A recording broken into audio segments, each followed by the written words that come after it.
Chapter ஸ்டார்டிங்கில் hero தான் காட்டுறாங்க. ஹீரோ பார்த்தீங்கன்னா அவங்க வீட்டில் பத்துன்னு யோசிச்சுருக்கிறான். ஆல்ரெடி 3 நாள் ஆயிடுச்சு. இந்த 3 நாள் நிறைய ஹார்ட் ஒர்க் எல்லாம் பண்ணியாச்சு. நிறைய டஞ்சன் மாஸ்டர்லாம் போட்டு தள்ளி நிறைய விஷயங்களை பண்ணிட்டேன். இதனால என் ஸ்ட்ரென்த் வந்து டிராஜிக்கலாக இம்ப்ரூவ் ஆகிருக்கு. ஆனாலும் அந்த லாஸ்ட்டாக அந்த 12 மாஸ்டர் வந்து கிளியர் பண்ணதுலேருந்து என்னோட ஸ்ட்ரென்த் வந்து ஏறவே இல்லை.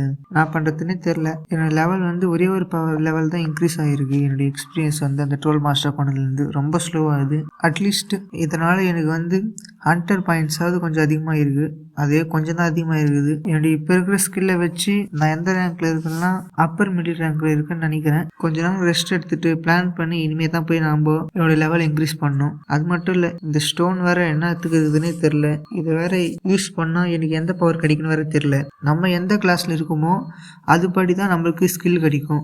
இப்போ நான் எந்த கிளாஸ்ல இருக்குன்னு எனக்கே தெரில. இப்போ இதை யூஸ் பண்ணால் எனக்கு என்ன ஆகுதுன்னு தெரில. இப்போ எதுக்கு நான் இதெல்லாம் பற்றி யோசிச்சுட்டு இருக்கேன்? இப்போ இதை ஒரே ஒரு வழிதான் எனக்கு இதை ஆக்டிவேட் பண்ணி பார்த்தா தெரியும். சரி சொல்லிட்டு ஈர உடனே அந்த கல்லை எடுத்து அதை உடைக்கிறான்.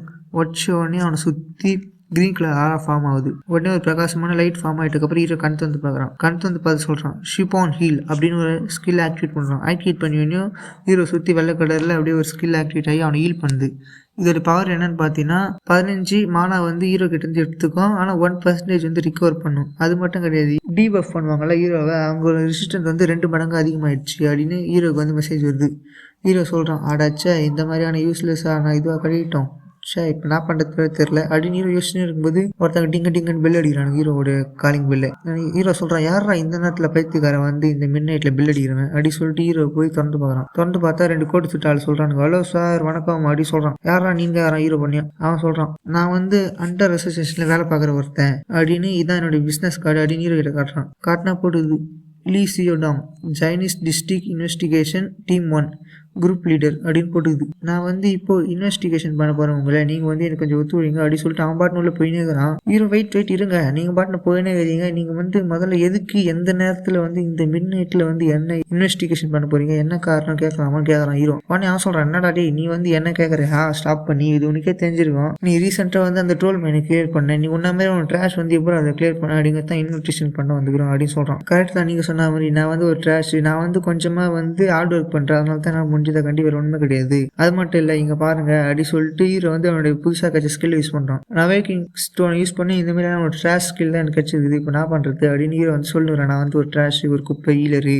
அப்படின்ட்டு அவங்ககிட்ட சொல்லுங்கிறான். இதை பார்த்து அந்த கோட்டு சுட்டா சொல்லுகிறான் உன்னை பார்த்தா நீ வந்து எனக்கு கோஆப்ரேட் பண்ணுற மாதிரி தெரியலையே, ஒழுங்காக என்னை வந்து இன்வெஸ்டிகேஷன் பண்ண விடு அப்படின்னு சொல்லினே இருக்கும்போது ஒருத்தவங்க வந்து சொல்கிறாங்க, ஒரு பொண்ணு வந்து சொல்லுது நீ ரொம்ப அக்ரெசிவாக இருக்கிறியே சாங், உன்னை பார்த்தாலே தெரியுது நீ வந்து உள்ளூர்கார மாதிரியே நடந்துக்கிற, நீ வெளியூர்கார மாதிரியே நடந்துக்கல அப்படின்னு சொல்லுங்குது. உடனே அந்த கோட்டு சுட்டா சொல்கிறான் சீஃப் நீங்கள் எங்கே இங்கே கேட்குறான்.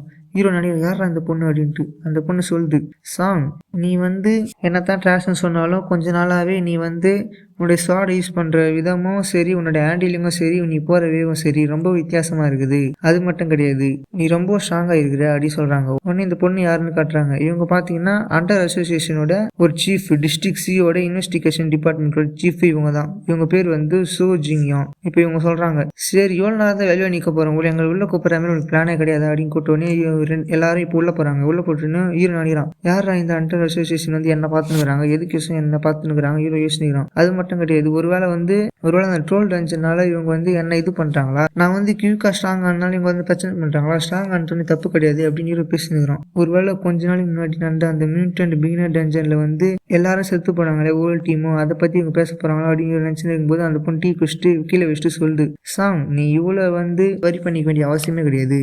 கொஞ்ச நாளைக்கு முன்னாடி நடந்த அந்த மியூட்டன்ட் டஞ்சனை பற்றி நாங்கள் உங்ககிட்ட பேச வரல. ஏன்னா கொஞ்ச நாளைக்கு முன்னாடி நடந்த அந்த இன்சிடென்ட் வந்து உனக்கு எந்த சம்மந்தமே இல்லைன்ட்டு நாங்கள் அண்டர்ஸ்டாண்ட் பண்ணிக்கணும். அதனால நீ அதை பற்றி கவலைப்பட தேவையே இல்லை. இப்போ அண்டர் அசோசியேஷன் வந்து ஒவ்வொருத்தரையும் பேக் செக் பண்ணினே இருக்கோம். அவங்க வந்து டஞ்சனுக்குள்ளே என்ன பண்ணுறாங்க அப்படின்னு சொல்லிட்டு அண்டர் அசோசியேஷனுக்கு தனியாக பேங்க் சிஸ்டம்ட்டு ஒரு இருக்கும். அது மூலமாக நீங்கள் யார் எப்படிப்பட்டவங்கன்ட்டு நாங்கள் ரெக்கார்ட் பண்ணி வச்சுருப்போம். அதுபடி தான் நாங்கள் வந்து ஒவ்வொருத்தரையும் விசாரிப்போம், அவங்க மேலே ஆக்ஷன் எடுப்போம் அப்படி சொல்லிடுது. அதுக்கப்புறம் இன்னொன்று சொல்லுது நாங்கள் இப்போ இங்கே வந்ததுக்கான காரணம் என்னன்னு உனக்கு தெரியாது, அது தெரிஞ்சுக்க வேண்டிய அவசியம் உனக்கு இருக்குன்னு நான் நினைக்கிறேன், அதுக்கு இன்ட்ரெஸ்டே உனக்கு இல்லையா அப்படின்னு கேட்குது. அது என்ன இன்ட்ரெஸ்ட் நான் உனக்கு சொல்லவா, அது என்னன்னா உன்னுடைய அம்மா செத்ததுக்கான உண்மை அதுதான் அப்படின்னு சொல்லுது. ஹீரோ உடனே ஷாக் ஆகிக்கிறான். என்னன்ட்டு ஹீரோ சொல்கிறான், நான் வந்து எங்கள் அம்மா செத்ததுக்கான உண்மை வந்து யாருமே சொல்ல. அங்கே வந்து இன்வெஸ்டிகேஷன் டிபார்ட்மெண்ட்டில் இருக்கவங்களாம் என்கிட்ட எதுவுமே சொல்ல. அவங்க பாட்டுன்னு வந்தாங்க, அவங்க பாட்டுன்னு போயிட்டாங்க.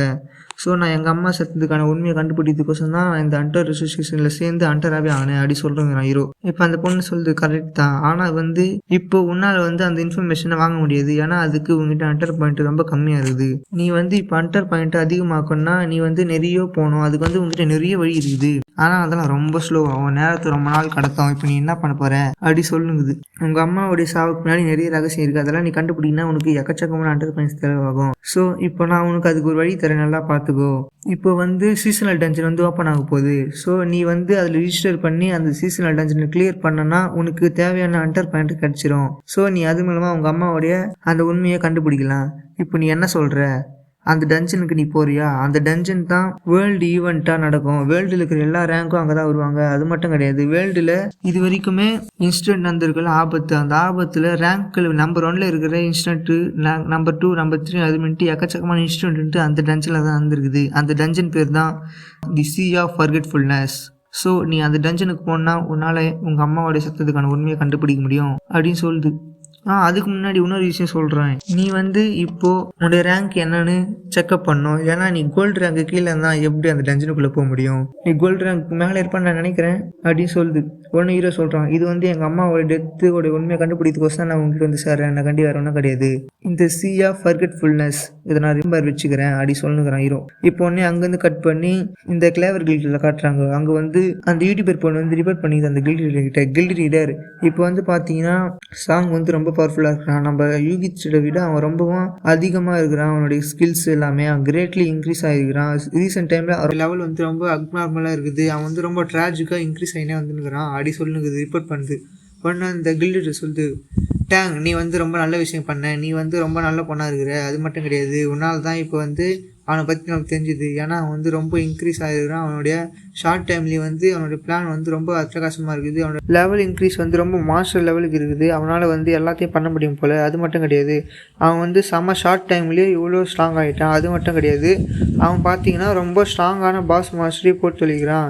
நார்மல் லெவல் வர பாஸ் மாஸ்டரை விட இவன் வந்து அதிகமான பாஸ் மாஸ்டர் வந்தாலும் இவன் வந்து அசால்ட்டாக போட்டு சொல்கிறான். இதெல்லாம் பண்ண முடியும்னா அவங்க வந்து ஒரு ஆல்ஃபா லீக் கேண்டிடேட்டாக இருந்தால் தான் முடியும். இவன் வந்து ஒரு ஆல்ஃபா லீக் கேண்டிடேட் தான் போல. எனக்கு பார்த்தீங்கன்னா ப்ரீவியஸ் கில்ட் லீடர் சொன்னார், ஆல்ஃபா லீக் மெம்பர்ஸை பற்றி சொல்லியிருக்கிறாரு.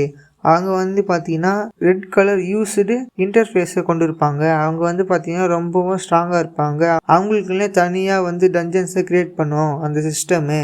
இது மூலமாக வந்து நம்ம தெரிஞ்சிக்க வேண்டியது என்ன விஷயம்னா, சாங்கை வந்து நம்ம இன்னமும் அப்சர்வ் பண்ணோம். அவனை வந்து ரொம்ப க்ளோஸாக வாட்ச் பண்ணோம். சாங் வந்து நம்மளுடைய கில்டில் சேர்கிறதுக்கு விருப்பமே இல்லை சொல்லிட்டு போனாலும் நம்ம வந்து எப்படியாச்சும் அவனை நம்ம கில்டில் சேர்க்கணும். அவனை எப்படியாவது நம்ம ஜாயின் பண்ணி ஆகணும். அவனுக்கு தேவையான பொருட்களை கொடுத்து அவனுக்கு காசு பணம் எது இருந்தாலும் சரி நம்ம அவனுக்கு கொடுக்கணும். அப்போ தான் வந்து அவன் நம்ம கில்டுக்கு வருவான் அப்படின்னு அந்த பொண்ணு சொல்லுது. அது மட்டும் கிடையாது, இன்னொரு இம்பார்ட்டன்ட் விஷயம் என்னன்னா, இப்போது அவனை பற்றி நம்ம தெரிஞ்சுக்கணும். இப்போ அதை விட இன்னொரு முக்கியமான விஷயம் என்ன தெரியுமா, நம்ம வந்து உண்மையிலே நம்பிக்கை இல்லாமல் இருக்கிறோம். ஏன்னா வந்து நம்ம கில்டு வந்து அன்னிலிருந்து ரொம்ப வீழ்ந்து போச்சு. நம்ம கில்டு வந்து ரொம்ப தாழ்வாயிடுச்சு. இந்த கிளேவர் கில்டோட செல்வாக்கு வந்து உயரணும்னா அதுக்கு வந்து அவனை நம்ம எப்படியாவது நம்ம கில்டுக்கு வரணும். அதுக்கு அவன்கிட்ட எவ்வளோ வேணால் கொடுக்கலாம், தப்பே கிடையாது.